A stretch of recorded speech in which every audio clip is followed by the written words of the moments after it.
All right, we're in the last stop of the day, so we're in the lentil plots. Again, very hard to find disease. But if we were to be looking for disease, what kind of diseases would we be looking for? So when we're scouting for diseases, typically we're going to be scouting for anthracnose. Ascochyta can be common, but we have a very good resistance package in a lot of the varieties for Ascochyta. So with anthracnose, we're going to start looking for kind of the lesions on the leaflets. So we're looking for kind of a tan lesion.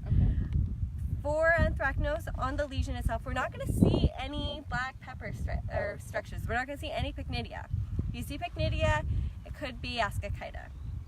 So as the disease progresses, it's actually going to cause infection on the stem. So anthracnose, it'll cause little lesions along the stem. The lesions often look sunken, so they're kind of gray to tannish with a little bit of a darker border. Within the lesions, now we're going to start to see some of that peppery kind of black fruiting structures, and those are actually called microsclerotia.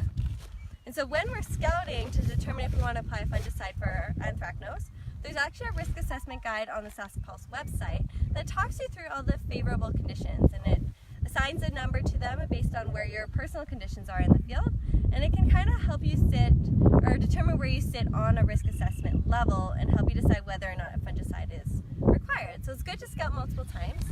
So when we looked in here, we're not actually seeing any lesions on the leaflets. The lentils look very happy, which is a good thing. But it is often a type call, because once you get that canopy closure, if we do get some rain and some moisture, there is a potential for disease development. So it is really important that you're actually in that field. You do scout every 5 to 7 days, more frequently after a rainfall, and you look for those initial lesions. Okay. And when we're applying a fungicide, we're not trying to protect those leaf lesions. What we're trying to protect is those stem lesions. Those stem lesions can actually girdle the stem or affect that plant's ability to get water and nutrients. And so we want to start scouting at what point? Like right from when the crop is really small, or when can we expect to maybe see some infection? Yeah, so you want to be starting to scout. I always like to start scouting right at the beginning so you can look at seedling bites. But start scouting kind of at that 7 to 10 node stage, and then especially scout kind of at that flowering and close to canopy closure, so you can really get an idea of what's going on. If you want to apply a fungicide, you want to try to apply it before your canopy becomes really close. It's just going to make it more challenging to actually get your fungicide down into that lower level, where likely you're going to see a higher incidence of disease. Okay. But again, fungicide is not going to be required every year. Years like this, if this was a dry land production, it's going to be fairly low. There's no moisture within that canopy, and we're not seeing any initial signs of disease. Yeah, but since it is under irrigation, then we have to watch it a little bit closer. Exactly, yeah, because we're adding more moisture and we're artificially creating favorable conditions. Right. So what other kinds of diseases can we look for in lentils? So say it's like it was 2 years ago, and we get a lot of moisture. What else can we look for? Yeah, so there's a handful of diseases. So we can see, again, anthracnose, Ascochyta in some varieties in some years. We can also see white mold. So white mold is caused by the same pathogen as Sclerotinia stem rot in canola. So we're looking for kind of like the white fluffy mycelium, and we're also going to be looking for those black sclerotia. They form in the stems in canola, but in lentils, because it's usually within really high humid conditions, we usually see them kind of on the external part of the stem, usually in a bed of white mycelium, and they're kind of round, and they have that black outside on it. Okay. We can also see botrytis. So botrytis, or gray mold, is caused actually, if you've ever been in your fridge and had strawberries overgrowing, you see that gray fluffy mold on them, that's also botrytis. And so that's what we'd be looking for in the canola stem, or in the lentil stand.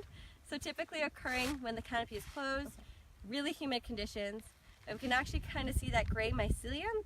If you were to look at it really close under the microscope, it kind of has a really cool canidia structure. So it almost looks like little grape clusters with little tiny spores.